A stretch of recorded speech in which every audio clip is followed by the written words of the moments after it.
तो जी है नमस्कार दोस्तों, आप लोग देख रहे हैं बीडी भोजपुरी और आप सभी को बता दूं थे साई लाल यादव जी का एक और नए और शानदार गाने का पोस्टर आ चुका है और इस गाने से आप लोग कुछ उम्मीदें लगा सकते हैं। जी हाँ, कुछ उम्मीदें आप लोग लगा सकते हैं इस गाने से, क्योंकि इस गाने तो लिखा है टुनटुन यादव। जी हाँ, कमरिया पे भाला चली और भी देसी गाने तो लिखने में ये काफ़ी ज़्यादा मशहूर हैं और चोरी से चौपीते हुए गाने इनसे बहुत कम होते हैं। तो इस गाने से आप लोग उम्मीद लगा सकते हैं कि ये गाना बेस्ट होगा।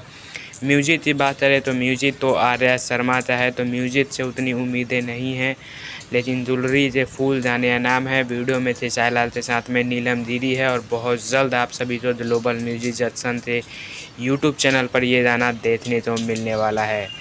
तो आप लोग ज़रूर देखिएगा और सुनिएगा। और टाइटल जैसा है वैसा लग रहा है कि काफ़ी अच्छा गाना होगा, देसी होगा और सुनने में मज़ा आएगा।